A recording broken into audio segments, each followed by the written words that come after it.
well.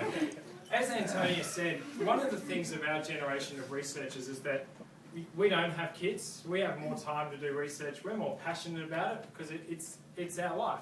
So doing that, to demonstrate that, I thought, look, I've got to do some research about research to show that, I want to do it. So I used my trusty iPad, and I've actually hooked it up just really quickly. You can't see it, but this is actually on my iPad. So I've been able to find out some very interesting facts about market research. I'll just drag that across. So the first market research study was conducted in 1929. Just bring that one up for you. It wasn't until the 70s and 80s, 50 years later, that qualitative research was identified as a good way of research. It took us 50 years to realise that talking to people is a good way to find out what they want. Just grab that one across. So quantitatively, we've also seen response rates of traditional research, the research that the baby boomers have grown up using and their experience is based in, the response rates of this have been steadily declining. Yeah, respondents are bored. They don't want to open a letter, fill out some boxes and send it back. That's what we've been finding. And the last one, 80% of all Australians now have access to the internet, and the growth of that has been 158%. But those ones are not really interesting, so I'm going to get rid of them. The last one is 100% of the baby boomers have no idea how I just did that. And I know, as Antonia said, they can't really see good, so I'm just going to expand that one for you. So next slide. Here we go. Now, you asked me, what was the point of that slide? It was fantastic, great to show some skills, but here we go. I did a regression analysis, so as the Forethought guys know, I quite like my stats. So I used my iPod with SPSS 19. Yes, version 19. Found out that part of the point of that slide was just me showing off my own skills. Part of it was having a go at these lovely guys over here. But a large part of it was demonstrating the changing landscape of market research. My R-square for this was actually 122.6%. And now, a lot of you, the stats guys here are going, no, it's that wrong, you can only have 100% R-square. But the extra 22.6% was actually from the awesome predictive power of me showing off and having a go at these guys. As you'll see, that underpins a lot of what I'm going to be doing tonight. But given the large impact of this, I thought I better run a mini model and find out what's really driving my point regarding the changing landscape of research. So I found that it was equally demonstrating that the market, and as we are market researchers, we've got to listen to the market, they're bored with the outdated methods that the baby boomers came up with. So your mail and your caddy research.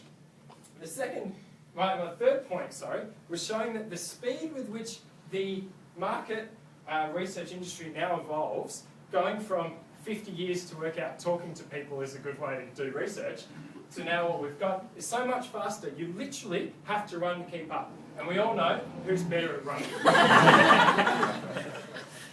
So, next fact, as we're going with our fact and fiction, is that younger researchers are more in touch with the research industry as it is today. So the baby boomers, when they were growing up, developing their task and their experience that they've got, I love that you brought up experience, thank you very much. Their experience is in mail surveys. Yes, they used to do research on a piece of paper with a pen. You had to literally fill it out yourself. The innovations in their time were in the colour of the paper, it went to blue, using it on a clipboard, and the size of the boxes, those sort of things, what you wrote in the letter is fantastic, mind-blowing stuff. Then finally, the telephone was invented, so to the caddy call centres, fantastic, absolutely amazing. But our generation, every day we have new innovations. Every day. We've got online research, and the way that we do online research changes every day. We've got, at Forethought, we've got questionnaire designers telling us how to design our online surveys better every single day. We've got digital research. So people can be out there now, you know, that guy in his car over there doing a survey. I can see. Yeah, he's doing a Forethought survey and he's live. He's got his iPhone out doing some surveys. Yeah? We've got social networking that through our connections with the market, we can generate so much interest in our surveys instantly. Yeah? And I'll show you the impacts of these later. And offline, we've got, you know, things like facial tracking, facial recognition, eye tracking. We've got neuromarketing. It's changing every single day. So we've grown up in this industry that changes every day, and we're so used to it changing. I can really understand, you know, I can understand why the baby boomers would want to stick to this. This is really hard. You know, it's changing every day. You've got to be so quick to keep up. I can understand why they keep telling us, we've got the experience. We've got the experience. We've been doing male surveys for 50 years. I know how to do it. Yeah? This stuff's hard. Changing is so, so hard. And that's something that I hear every day. Yeah? You don't have the experience. You can't do it. You don't have experience. I've got the experience. Brings me back to this quote by Albert Einstein. And I know this is a lot of stuff here, so I'm just going to blur this stuff out, and I'm going to expand that one for you. He's dead. Insanity is doing the same thing over and over again, but expecting different results.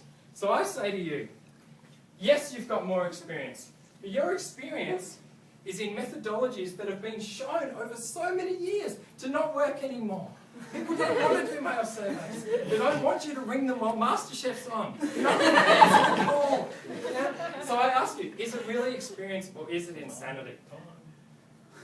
So, we did a test. We challenged some baby boomer researchers to do some research. The next fact we worked out, younger researchers are much better with it, as you can see.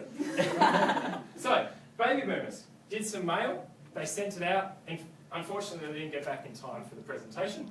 They did some caddy. They rang while MasterChef was on, nobody answered. They then finally tried to do some online. It looks sort of like this. End results, 27 responses, indicative results only. They then presented it something like this.